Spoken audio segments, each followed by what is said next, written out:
Good afternoon, sir. My name is Gayatri Prakash Nikam. I am taking the integration lesson plan, and my subject is Marathi.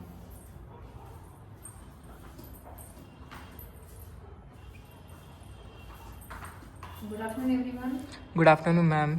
कसे आहात? मजेत.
दिवाळी सुट्ट्या घेऊन आले की नाही? हो. एन्जॉय केलं ना दिवाळी सुट्ट्यांमध्ये? हो.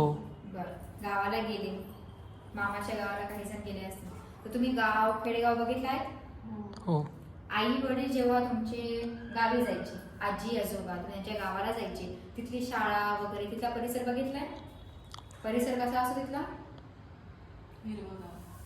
हिरवगार, झाडे, नदी, नाले, ओहळ असे असंख्य काय असतं, छान असं वातावरण असतं. जेव्हा तुमची आजी आजोबा शाळेत जायचे, आजी आजोबा त्यांच्या जमान्यामध्ये जेव्हा ते शाळेत जायचे, त्याची शाळा कशी असायची? झाडाखाली असायची. झाडा असा मोठा ओटा असायचा, त्या ओट्यावर मोठं झाड, ते वडाचं पिंपळाचं झाडाखाली त्यांची काय असायची? शाळा भरायची. गुरुजी छडी घेऊन उभे राहिले, एक छोटासा फळा लावला की विद्यार्थी सगळे समोर बसून काय करायचे? शिक्षण घ्यायचे. तसंच आज आपल्याला गदी माडगूळकर यांची बीड भिंतीची शाळा शिकायची आहे.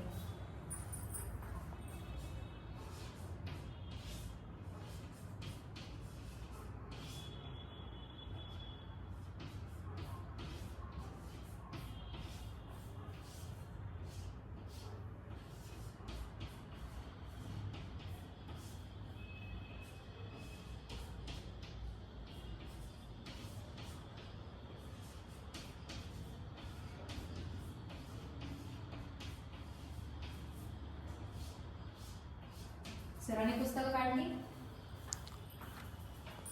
हो मॅम. आता गदी माडगूळकर कोण होते? एक सुप्रसिद्ध लेखक होते. त्यांच्या अनेक साऱ्या कादंबऱ्या, गीतसंग्रह, काव्य निर्मिती, कथा संग्रह असे त्यांचे भरपूर सारे कथा या प्रसिद्ध आहेत. जसं ज्यामध्ये दिलेलं आहे त्यांना भारत सरकारने पद्मश्री या पुरस्काराने सन्मानित केलेलं आहे. त्यांची आकाशाची फळे, उभे धागे आणि आडवे धागे या कादंबऱ्या प्रसिद्ध आहेत. तसंच कृष्णाची करंगळी आणि तुपाचा नंदादीप हे कथासंग्रह त्यांचे सुप्रसिद्ध आहेत. गीत गोपाल, गीत सौभद्र यांसारखे काव्यांची त्यांनी निर्मिती केली आहे. जोगिया, चैत्रगण, वैशाखी आणि पुरिया यांसारखे गीतसंग्रह त्यांनी लिहिलेले आहेत. तर यांचा गदी माडगूळकर यांचा जो काळ आहे, त्यांनी 1919 पासून ते 1977 या काळामध्ये अनेक सारे कादंबऱ्या, कथासंग्रह, गीतसंग्रह, काव्यांची निर्मिती केलेली आहे. शीतल एवढा बोल.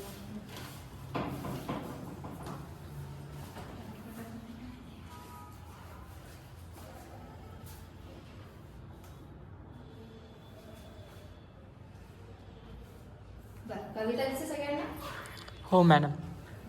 बरं, तर बिनभिंतीची शाळा ह्या शब्दामध्ये काय अर्थ असेल सांगता येईल? भिंत नसलेली.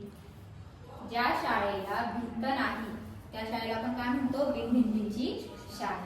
चला, बिनभिंतीची उघडी शाळा, लाखो इथले गुरु, झाडे वेली पशुपाखरे यांची गोष्ट करू. आता बिनभिंतीची शाळा असते. या शाळेमध्ये जेव्हा आपण बसतो, आजूबाजूला भिंत नसली, तर ह्या भिंत नसलेल्या शाळेमध्ये आपल्याला सगळं काही काय येतं? बघता येतं, ऐकू येतं. आजूबाजूला जर नदी असेल, ओहळ असेल, यांचा आवाज येतो. पक्षी असतील तर त्यांची किलबिलाट ऐकू येतो. गाई गुरं काही व्यक्तीचं काम करतात सगळ्यांचा आपल्याला काय येतो आवाज ऐकू येतो. तर अशा विद्यार्थी शाळेमध्ये अनेक जण काय असतात आपले गुरु असतात. तर त्याचपैकी झाडे वेली पशु आणि पाखरे ही सुद्धा काय असतात आपले गुरुच आहे. गुरु का म्हटलं जातं कारण की हे सर्वजण आपल्याला काही ना काही काय करत असतात शिकवत असतात. बघू बंगला या मुंग्यांचा सूर ऐकूया त्या भुंग्यांचा फुला फुलांचे रंग दाखवे तर फिरते फुलपाखरू. बघू बंगला या मुंग्यांचा अर्थ काय असणार? मुंगे त्या बंगल्यामध्ये राहतात का? नाही. राहतात का मुंग्या बंगल्यांमध्ये? नाही. तर मुंग्यांचं घराचं नाव काय? वारुळ. वारुळ. तर वारुळ ते ज्या पद्धतीने निर्माण करतात तर त्यांचं वारुळ कसं असतं एका बंगल्यासारखं जिथे छोटी छोटी काय असतात खोलं असतात छिद्रे असतात की नाही. हो. तर ही निर्माण करताना ही तयार करताना त्यांना काय करावी लागते मेहनत घ्यावी लागते. मेहनतीशिवाय वारुळ त्यांचं तयार होईल का? नाही. नाही. म्हणजे मुंग्या सुद्धा मेहनत करून आपलं काय करत असतात घर बनवत असतात. तर सूर ऐकूया त्या मुंग्यांचा. आता वर्गामध्ये मनोज फार आवाज करतो ना. सांग बरं मनोज मुंग्यांचा आवाज काढून दाखव. मॅम त्यांचा आवाज असा असतो गर. पण मुंगे सुद्धा काय करतात सतत भुर भुर असं करत असतात. त्यांचा आवाज सुद्धा काय असतो छान ऐकावासा वाटतो. कोणाच्या कानात शिरला मुंगा? नाही. पुढे फुला फुलांचे रंग दाखवे तर फिरते फुलपाखरू. फुलपाखरू सर्वांनी बघितलंय हो. कसं दिसते फुलपाखरू? वेगवेगळ्या रंगांचे. वेगवेगळ्या रंगांमध्ये रंगाचे. काय असते फुलपाखरू असते. जसं फुलपाखरामध्ये असंख्य सारे काय असतात रंग असतात तसं ते रंग काय करत जाते दाखवते. दाखवते. फुलपाखरू एकाच फुलावर बसते का? नाही. नाही. वेगवेगळ्या फुलावर जाऊन ते काय करत असते बसत आहे. असते. हिंडू ओढे धुंडू ओहळ झाडावरचे काढू मोहळ चिडत्या डसत्या मधमाशांची जरा सामना करू. हिंडू ओढे धुंडू ओहळ. ओढे म्हणजे काय? नाला. छोट्या पाण्याचा झरा. तर हिंडू ओढे. आता गावाकडे तुम्ही जर गेले लहान मुले दुपार झाली की छान अशी नदीमध्ये पोहायला जातात. छान उड्या मारतात. गाई गुरं धुरण येणारा गाई गुरं येणारा तो काय करतो गाई वासरांना काय करतो तो जंगलामध्ये म्हणा किंवा मोकळ्या रानामध्ये तो काय करताना सोडून देतो. तर प्रत्येक पक्षी प्राणी हे काय करतात नदी नाल्यांमध्ये मस्ती करत असतात. तर हिंडू ओढे धुंडू ओहळ झाडावरची काढू मोहळ. मोहळ म्हणजे काय? मध. Very good. मधमाशींचा पोळा. पोळा. मध खाल्ले? हो. मधमाशी चावली आहे? हो. तर मधमाशी पण काय करते की झाडावरची काढू मोड. लहान मुलं काय करतात झाडावर त्या पोळावर दगड मारला की मधमाशा सगळं काय करतात पोळा सोडून त्याच्या मागे पळायला लागतात. तर चिडत्या डसत्या मधमाशांची जरा सामना करू. मधमाशी चावली की काय होतंय नाकाचा शिंगा बोलून जातो. तर चिडत्या मधमाशा हा विनाकारण कोणाचं नाव घेतात का? नाही. पण जर तुम्ही त्यांच्या घराला त्यांच्या पोळ्याला जर दगड मारला किंवा त्यांचं नाव घेतलं की त्या काय करतात मग चिडतात. आणि काय करतात डसतात. बरोबर.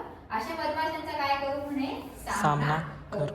भल्या सकाळी उन्हात नाहू ऐन दुपारी पर्यंत पोहू सायंकाळी मोजू साधण्या गणती त्यांची करू.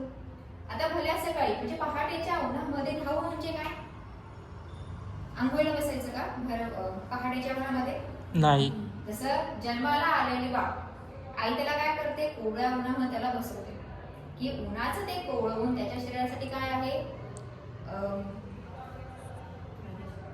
फायदेशीर आहे की नाही त्याच्यासाठी. तसंच भल्या उन्हामध्ये काय करायचं सकाळी काय करायचं म्हणे उन्हामध्ये त्या उन्हाची काय घ्यायची आहे किरणे आपल्या अंगावर काय करायची पाडायची आहे. तसं ऐन दुपारी पर्यंत नदीमध्ये जाऊन छान असं दुपारी काय करायचं आहे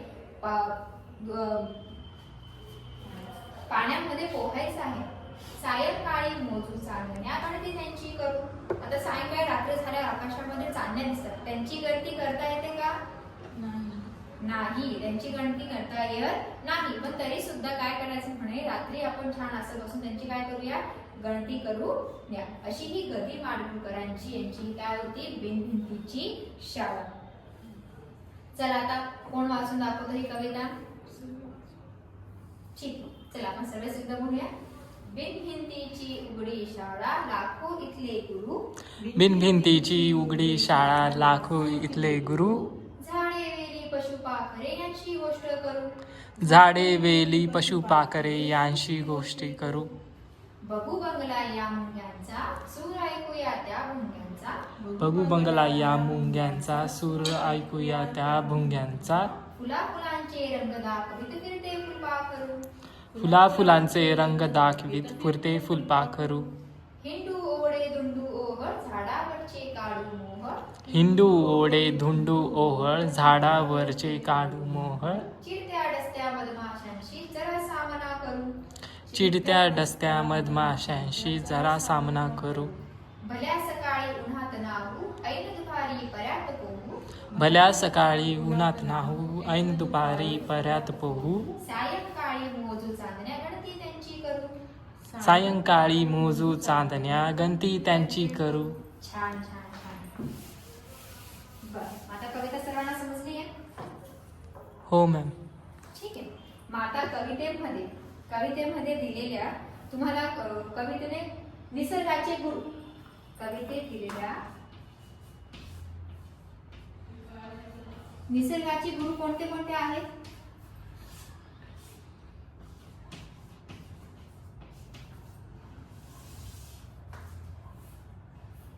जे आपल्याला काय करतात, काही ना काही गोष्टी शिकवत असतात. जसं पहिल्या याच्यामध्ये कोणते कोणते दिले? झाडे, अजून वेली, झाडे वेली, अजून पशु पाखरे, अजून मुंग्या, मधमाशी, फुलपाखरू, मधमाशी, फुलपाखरू, भुंगे. हे सर्व काय करतात, आपल्याला निसर्गाचे काय आहेत ते गुरु आहे. बर, आता मला सांगा बघू यमक जुळणारे शब्द.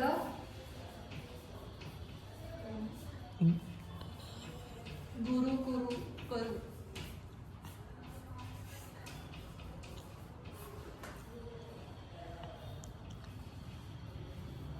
पहिला शब्द कोणता आहे? गुरु करू.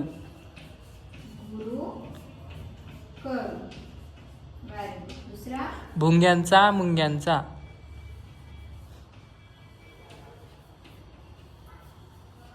ओहळ मोहळ.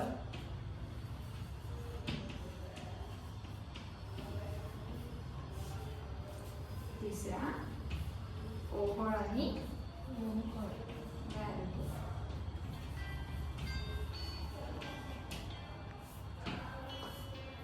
बरोबर. ठीक आहे. मग आता निसर्गाचे गुरु कोणते आले? झाडे, पशु, पाखरे, मधमाशी, अजून फुलपाखरू, फुलपाखरू, भुंगा, भुंगा. आणि त्यानंतर यमक जुळणारे शब्द कोणते होते? गुरु आणि करू, मुंग्यांचा आणि, मुंग्यांचा, ओहळ ओहळ, आणि मोहळ, नाहू, पोहू. पोहू. Very good. ही सगळी काय झाली? यमक जुळणारी शब्द. तर आता मला एक सांगा की निसर्ग हाच आपला गुरु. हे उदाहरण देऊन कोणाला सांगता येईल की निसर्ग हा आपला गुरु असं का म्हटलं जातंय?